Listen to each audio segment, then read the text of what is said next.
La isla misteriosa de Julio Verne. Capítulo 4. Tras una última mirada, los nuevos colonos comenzaron el descenso. Después de un almuerzo, Cyrus Smith propuso que volviesen por un camino distinto al que habían empleado para la subida. Deseaba reconocer el lago que habían visto desde la altura.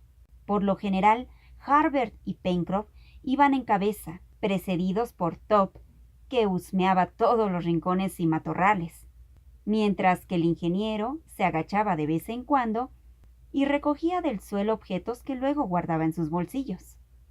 En ello estaba cuando Harbert apareció corriendo anunciando que acababa de ver una humareda. ¿Será posible que haya seres humanos en la isla?, preguntó el periodista. Evitaremos que nos vean si es así, respondió Ciro. Por lo menos el perro no ladra, lo cual significa que no hay peligro por el momento. Pronto vieron la humareda. Ocultos entre los matorrales, esperaron unos instantes mientras un desagradable olor llegaba hasta sus narices. No hay problema, dijo de pronto el ingeniero. Ese humo procede de la naturaleza y no es más que una fuente sulfurosa. Únicamente puede ser beneficioso si padecemos alguna vez laringitis. Pronto vieron el manantial sulfuroso. Ciro metió la mano en el agua y dijo que su temperatura era de unos 35 grados centígrados, ya que no sentía ni frío ni calor. El arroyo pasaba entre los taludes de tierra roja, por lo que le dieron el nombre de Arroyo Rojo, para poder identificarlo después. Spilett tomó nota en su carnet. Los árboles que encontraban en su camino pertenecían a especies que abundan en Australia y Tasmania, y aún no habían perdido sus hojas, ya que el mes de abril correspondía en aquellas latitudes al otoño austral. No había señales de cocoteros, con gran disgusto para Pencroff, que conocía bien las propiedades de estas plantas. De pronto, un extraño concierto resonó en la floresta. Nab y Harbert se precipitaron hacia allí y lograron capturar media docena de aves muy parecidos a faisanes montañeses. Había también palomas que de haber tenido armas hubieran podido ser cazadas a docenas. Pero no tenían armas, y su falta se puso más de manifiesto cuando observaron algunos animales que huían dando grandes saltos. ¡Canguros!, dijo Harbert. ¿Comestibles?, preguntó el incorregible Pencroff. En estofado son maravillosos, respondió el periodista, tan buenos como la mejor carne de venado. Pero fueron inútiles todos los esfuerzos que hicieron para capturar alguno de aquellos animales. Señor Ciro, dijo Pencroff, ¿no podría usted fabricar fusiles? Quizá, respondió el ingeniero, pero por el momento nos contentaremos con fabricar un arma más asequible. Me refiero a arcos y flechas. Top, por su parte, cazaba por su cuenta. Pronto encontró una camada de roedores, de los que medio devoró uno, pero pudieron salvar los demás. Se trataba de una especie de conejos de Indias. Con el asado asegurado, dijo Pencroff, podemos volver a casa. Siguiendo el arroyo rojo, no tardaron en llegar al lago. Era una superficie líquida de unas 7 millas de circunferencia, cuyas orillas estaban llenas de aves acuáticas, patos, martines pescadores, lo que evidenciaba su riqueza piscícola e incluso algunas aves lira. Sus aguas eran limpias, dulces y tranquilas. No sería mal sitio vivir aquí, opinó el periodista. Viviremos, pues, en él, quizá, respondió Ciro. Atravesaron la meseta para regresar a las chimeneas y bajaron hasta el primer recodo del río de la Merced. El ingeniero deseaba averiguar si había alguna abertura por la que se desaguara el lago, ya que de lo contrario se hubiera colmado de las aguas que lo mantenían, pero no pudo distinguir tal desagüe. Eran las 4:30 cuando llegaron a las chimeneas. Encendieron fuego y pronto pudieron comer un excelente asado de aquellos roedores. Terminada la comida, Cyrus Smith fue sacando de sus bolsillos los objetos que había ido recogiendo en el camino. «Mirad», dijo, «esto es mineral de hierro, esto pirita, esto cal y esto carbón. Esto es lo que nos da la naturaleza. puesto que ella ha hecho su trabajo. Mañana comenzaremos a hacer el nuestro. A la mañana siguiente, pues, Pencroff recordó al ingeniero sus palabras. Este sonrió. Comenzaremos por el principio, naturalmente. Estamos aquí 5 hombres y entre todos nosotros tenemos una serie de virtudes, todas las cuales nos harán falta en nuestra tarea. Comenzaremos, pues, por el principio, repito, y para ello construiremos un horno. ¿Un horno? ¿Pero para qué? Para fabricar las vasijas que necesitaremos urgentemente. Pero para eso necesitamos ladrillos. Tenemos arcilla, de ella saldrán los ladrillos. Lo mejor será construir el horno en el lugar en que se encuentran los materiales. Nab y Pencroff traerán alimentos mientras los demás trabajamos de alfareros. Cazar, dijo Pencroff. Si al menos tuviéramos un cuchillo, con él construiríamos arcos y flechas y entonces les prometería yo una excelente caza. Un cuchillo, dijo pensativamente el ingeniero. Top, ven aquí. El perro acudió al llamado de su amo. Este le acarició la cabeza y luego le quitó el collar. Este se componía de una lámina de acero templado. Aquí tienes el cuchillo, amigo mío. Bastará afilarlo con una piedra gruesa y quitarle las rebabas con un asperón más fino. Los 2 elementos no faltan en esta playa. La conquista del primer utensilio fue saludada con sendos ¡hurras! La lámina se partió en 2 y pronto tuvieron 2 cuchillos, que unidos a unos mangos de madera constituyeron unas armas formidables, tanto de trabajo como ofensivas. La intención de Ciro era volver a las orillas del lago, donde había encontrado un yacimiento de la arcilla que necesitaban. Siguieron el curso del río de la Merced y pronto Harbert descubrió un árbol cuyas flexibles ramas emplean los indios sudamericanos para fabricar sus arcos.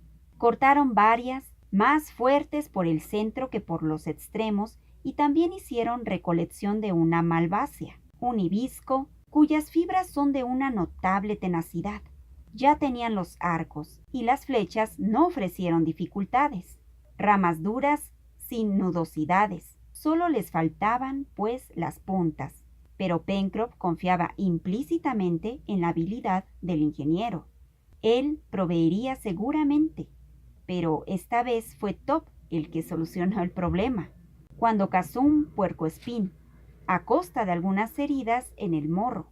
Las espinas del animal proporcionaron las puntas de flecha que necesitaban. Ya estaban, pues, armados. Comenzaron por la fabricación de los ladrillos, mezclando la arcilla con agua y dándoles formas prismáticas. Reunieron leña en grandes cantidades y la almacenaron para cuando les fuese necesario. Este les llevó 2 días, y fue el 2 de abril cuando Cyrus Smith comenzó las operaciones que les habrían de llevar a situar la isla. Había anotado cuidadosamente la hora en que se puso el sol el día anterior e igualmente anotado la hora en que salió por la mañana.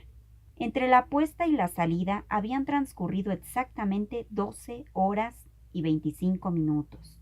Así pues, ese día el sol pasaría por el meridiano exactamente 6 horas y 12 minutos después de su salida. Mientras tanto, el periodista como Harbert habían practicado con los arcos y flechas y pronto adquirieron bastante maestría, la suficiente como para derribar algunas gallináceas. «Asado, siempre asado», dijo Pencroff. «Nunca creí que podría llegar a cansarme de él». «Pronto tendrá usted cacharros en los que guisar suculentos cocidos», le respondió el ingeniero. «Tan pronto como cozamos los ladrillos y tengamos el horno, que más tarde nos servirá para labores metalúrgicas». «Cuando usted lo dice, señor Ciro, yo lo creo. Nada hay imposible para usted». Hasta entonces no habían visto animales de gran tamaño, pero en cierta ocasión vieron algo parecido a un jaguar que no les atacó, afortunadamente, porque nada habrían podido contra él con sus arcos y flechas. Por fin, hacia el 5 de abril, encendieron el fuego con la leña que habían ido acumulando. 2 días duró la cocción de los ladrillos, y durante ese tiempo se turnaron para que el fuego no se apagase, mientras acarrearon varias cargas de carbonato de cal, piedras muy comunes en el norte del lago. Descompuestas por el calor, dieron una cal viva muy grasa, que mezclada con arena constituiría un excelente mortero para unir los ladrillos. Procedieron a la construcción del horno tan pronto como los ladrillos se enfriaron, y sin dificultad alguna pronto pudieron contar con toscos cacharros, olla, vasos y jarras. Para el horno no emplearon leña, sino carbón de hulla, del que el ingeniero había descubierto un yacimiento a cielo abierto en la desembocadura del río Rojo. Los trabajos duraron hasta el 15 de abril y el día siguiente, domingo, fue declarado día de descanso, ya que lo era también de Pascua, y todos ellos eran muy religiosos. Volvieron pues a las chimeneas, y durante el camino el ingeniero descubrió algo que les estaba haciendo mucha falta, una planta del género Artemisa. «Esto es para usted, Pencroff», dijo. «¿Y qué es?» «Simplemente yescas, que sustituirá a la verdadera, que como usted debiera saber, proviene de un hongo, el cual desgraciadamente no encuentro aquí. No nos faltará ya fuego. Bien seca esta planta que abunda nos proporcionará la yesca que usted tanto anhela. La impregnamos con nitrato de potasa y ya está». «Hay algo que anhelo también», dijo el marino, que se había fabricado un par de pipas de barro en el horno. «Tabaco». «Todo se andará, muchacho, todo se andará». Ese mismo día, 15 de abril, Cyrus Smith, observando la Cruz del Sur, decidió establecer la situación de la isla de Lincoln, al menos la latitud. Para ello, cortó 2 maderas planas y las unió por un extremo con una gruesa espina. De esta manera, obtuvo una especie de compás que, a falta de sextante, podría servir. Dirigió una pata del compás hacia la estrella Alfa de la Cruz del Sur y la otra al horizonte del mar, estableciendo ya un elemento para las observaciones del día siguiente. Ese día, 16, mientras los demás procedían al lavado de la ropa, que debieron hacer solamente con agua, el ingeniero y Harbert midieron la altura de la muralla granítica por medio de triangulación con una vara que tenía su estatura, que él conocía perfectamente. La muralla tenía una altura de 333 pies de altura, esto es, unos 100 metros. Hacemos gracia a los lectores de la forma en que el ingeniero continuó sus cálculos, pero basta saber que pronto pudo decir que la isla de Lincoln estaba situada más o menos entre los paralelos 35 y 40. Faltaba la longitud, pero para eso necesitaba esperar a que el sol pasara por el meridiano. El domingo lo emplearon en hacer una excursión en la parte de la isla que había al norte del lago, y el golfo al que llamaban del Tiburón. Encontraron gran número de especies de animales comestibles e incluso en las dunas arenosas descubrieron grandes anfibios, sin duda de la familia de las focas, cuya carne grasienta es casi incomestible para los blancos. Ciro, no obstante, guardó en su memoria ese detalle. La ribera abundaba también en moluscos, de los cuales los principales eran ostras, de las que parecía haber cantidades inmensas, y que no tardaron en consumir, ya que contienen elementos imprescindibles para la dieta de carne a que estaban sometidos.